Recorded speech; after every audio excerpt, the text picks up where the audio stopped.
श्री कृष्ण ने जब अर्जुन से बोला कि इससे कोई फर्क नहीं पड़ता कि तुम क्या कर रहे हो, इससे फर्क पड़ता है कि तुम्हारी मनोदशा क्या है, तुम्हारी अवस्था क्या है, तुम किस लेवल पे हो। यदि तुम शरीर के लेवल पे हो तो तुम जो भी करोगे वो सिर्फ अपराध है, वो सिर्फ पाप होगा।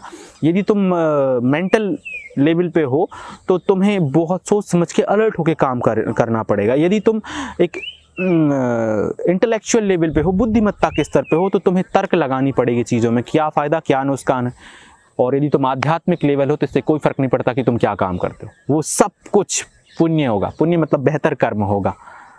यदि तुम एक स्तर से ऊपर उठ गए हो, तुम्हारा मेंटल एक स्तर के ऊपर चला गया है, तुम्हारी समझ, तुम्हारी इंटेलिजेंस अब एक दूसरे आयाम में काम करने लगी, अस्तित्वगत हो गई, किसी चीज़ से जुड़ गई है, ये सारे अस्तित्व से जुड़ गई है, तो तुम जो भी करोगे वो पुण्य कर्म हो जाएगा, वो एक बेहतर कर्म हो जाएगा। फिर तुम्हें हिसाब किताब नहीं लगाना, क्योंकि तुम्हारी समझ ही उस स्तर की है। तो ये बहुत मायने रखेगा कि हम इन सारी बातों को समझ लें, तभी हम ध्यान में आए।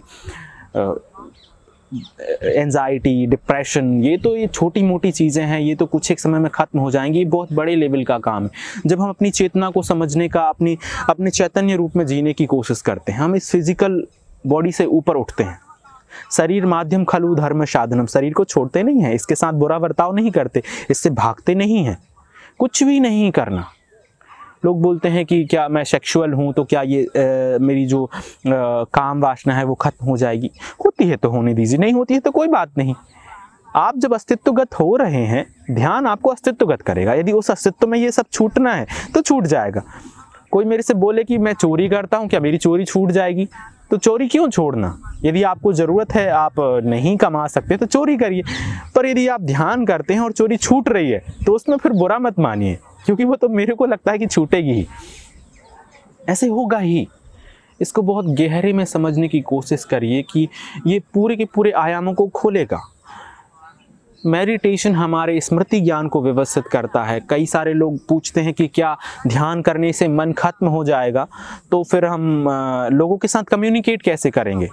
तो उस तरीके से मन खत्म नहीं होता। जिस तरीके से आपने समझ लिया कि ये पूरा डिस्ट्रॉय हो जाएगा, ऐसे मन खत्म नहीं होता। मन कैसे खत्म होता है कि उससे तादाद में छूट जाता है। एक नदी बह रही है और हम क्या करें, उस पर एक बांध बना दें। बांध बनाने से वो हमारे नियंत्रण में आ जाती है। अब हम उसका जिस तरीके से चाहें यूज़ कर सकते हैं। हमने पानी दूसरी दिशा में भेजना है तो हम वहाँ पे कैनाल बना देते हैं, नहरें खुदवा देते हैं। तो जिस जगह पे सूखा है उस जगह पे हम पानी छोड़ सकते हैं। ऐसे ही हमारा मन है, मन पर एक बांध बन जाता है। मन पर एक जो हमारी एक रेखा थी वो हम उस रेखा को तोड़ देते हैं और उस रेखा का कंट्रोल हमारे पास रहता है। जैसे एक स्विच है ना, तो हम गए, हमने स्विच ऑन करा, फैन ऑन हो गया। फैन अभी भी है, फैन कहीं गया नहीं, पर फैन बंद है, अभी हम उसका यूज़ नहीं कर रहे हैं। तो मन कुछ इस अवस्था में हो जाता है कि जब हम जाते हैं, हम स्विच ऑन करते हैं और फैन से हवा आने लगता है, हम उसका यूज़ करने लग जाते हैं। वो अभी भी है। जब जो बुद्ध पुरुष होते हैं, जो सेल्फ रियलाइज्ड लोग होते हैं, उनका मन उनकी पूरे कंट्रोल में होता है। वो कहते विचार करो तो करता है, वो कहें स्मृति ज्ञान निकाल कर लेकर, और बेहतर तरीके से करता है। आप सोच कर देखिए कि एक मन जो सोच भी रहा है और देख भी रहा है, क्या वो ठीक तरह से देख पाएगा या ठीक तरह से सोच पाएगा? नहीं। वो क्या करेगा, या तो सोचेगा ये ढंग से देखेगा ही। ऐसे व्यक्तियों का मन और सूक्ष्म हो जाता है, उनको चीज़ें ज़्यादा गहरे और अच्छे स्तर पर याद होती है, क्योंकि वो सटीक तरीके से देखते हैं, सटीक तरीके से सुनते हैं। हालांकि वो ये भी समझते हैं कि ये भी पूर्ण ज्ञान नहीं है, ये भी प्रत्यक्ष बोध नहीं है। प्रत्यक्ष बोध एक अलग ही चीज़ है, वो इंटरनली है। पर किंतु फिर भी उनकी इंद्रियों से आने वाली जानकारी हमारी इंद्रियों से आने वाली जानकारी से ज़्यादा सटीक हो जाती है। तो ये मिलता है ध्यान से।